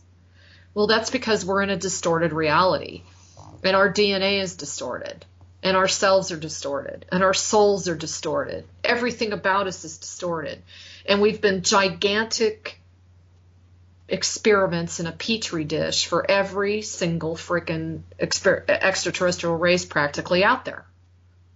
It's really unfortunate, but it's true. Yes. With that said, let's talk about one more thing we can do to clear ourselves and hear ourselves, Mobile, and the interview after this. Spiritual past life clearings. Now, interesting thing about how past lives work. I've had some people on my show talk about this, and one guest, I don't remember who, but suggested, well, maybe your past life isn't set in stone. Like one example I like to use to illustrate what I'm talking about here is, let's say in the present day you're a bad guy, and if you were to check your past lives, let's say in a past life you used to be a prominent soldier in Genghis Khan's Mongolian army. Now, let's imagine in the present day you change your life around and you become a good guy. Is it possible that by virtue of the fact that space and time are illusions, everything is one, everything is happening all at once, that you will change your past life? And if you were to look at your past life, you will see that because you became a good guy in the present, you will no longer be a member of Genghis Khan's malevolent Mongolian army. You will instead be something else. Well, I've spoken to some other people and they assert, no, it does not work like that. You cannot change your already set in stone past lives by becoming more good or bad, malevolent, benevolent in the present day. It's not like that. But past lives certainly can affect us in unpleasant ways in the present day. I found that out for myself at one of Greg Prescott's and Michelle Wong's recent In5D conferences, when before the conference I was getting repeating pains in my quadricep, my right quadricep, that was coming on and off, and I was thinking, what the hell is this? And when I had the opportunity, one of the speakers at the conference was talking to some teenager who committed suicide, and in his next life, after he committed suicide, to resolve the karma of the suicide, he would have to help people heal themselves and give advice to people on help them heal ailments and such. And I decided to take advantage of that and ask the woman at the conference who was channeling this guy who committed suicide, I think his name was Eric, I said, well, what is this problem with my quadricep? And the answer I got was things from your past life are coming back to haunt you. You may want to try to release some of your past life problems. And, well, that was the day of a full moon.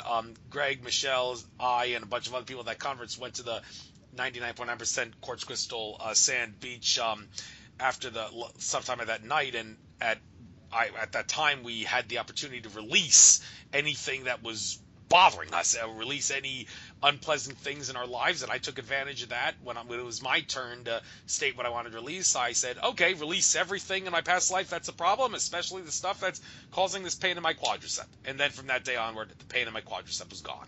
Okay, so a couple of things here. Do you agree or disagree with the notion that you can change or not change your past life by changing the way you act in the present day? And what exactly is spiritual past life clearing, and how does it pertain to the experience I had? Okay. Well, first of all, no. If you have and I should clarify that past lives, and it's only because we live in time, okay? Past lives are actually simultaneous lifetimes that we're living in. So we are an all-encompassing, multi-dimensional field, and we're living out many different lives at the same time. Now, this particular life is kind of like who you are here right now is the main captain of the ship, so to speak. But the other lives are completely independent and doing, they're an aspect of you. Basically, you have all these other aspects of you that are living out their lives. Now, back in the day when Torrey Smith was alive, he used to talk to me about ratios. How much sacred light did people carry? And I believe what he meant, and what I've seen in the work that I've done, is that you have so many lives where you ultimately had good intentions and you tried to do, good things, etc. And, you didn't murder anybody or anything like that. And then you have other lives where you were just absolutely enraged. Maybe you saw your family get tortured and killed, and you just went on a rampage and you killed everything that was in sight. So there are those aspects within each and every one of us. It's very, very common for us to have aspects that are, not going along with the show, so to speak. And that's absolutely true. What people need to understand is when you have had something so horrific happen to you, I'll give you an example. That would be Atlantis, Lemuria, the Sumerian times. Those are all very, very tumultuous, horrific experiences that occurred where the fear was just, off the scale. Those are going to be very deeply embedded in our field, whether it's like a dream, whether it's a memory, or whether it's an illness associated with it, or whether it's an injury that you had at the time of it. And when that occurs, you literally are on an infinity loop, and you repeat that same theme with that same problem over and over and over in every single one of your incarnations until you can figure out how to clear it. So it's like you keep it, you retain it, you carry it with you, and in most of your lifetimes, you may not even figure it out. In this particular life, we're being very prompted. And this is what I mean by this is a time where we tremendously need to go down the purification and clearing route. And, and definitely release the pain. Now, you're lucky that just by making a statement and saying, I release all this from this, from my quadricep, and it actually was successful in releasing it. But in many cases, there's a lot more to it.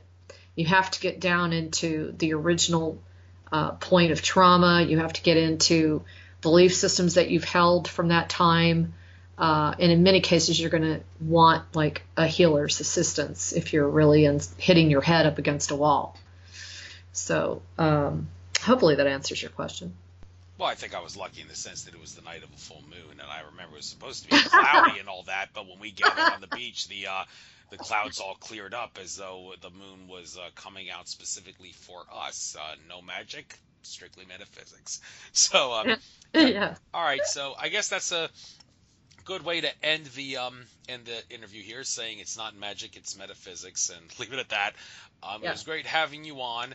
I will make sure I upload this to YouTube hopefully by tomorrow midnight at the absolute latest, and I will spread it far and wide, upload it to forums and such, so people will be able to get this valuable information out there. And you're more than welcome to kill two birds with one. Can I just really quickly just say, I'm so excited. I have these two new lines, and one of them is my Sacred Egyptian Oil line. So please check it out. I'm going to have like a pre-launch special for those that order ahead of time before we ship them, and they are so magical. I mean, or you want to call it metaphysical. They're just so powerful, and they're really going to help us big time. No doubt. So. And but I was going to say, if you want to kill two birds with one stone, or I should say feed two birds with one seed to make it sound more loving, you are more than welcome to upload this interview to your Galactic Connection YouTube channel if you want. If you don't want to, that's fine, but I'm sure that you would probably get more views if you uploaded it to your channel than I would. So, hey, it's up to you. Okay. So, with that being said, namaste.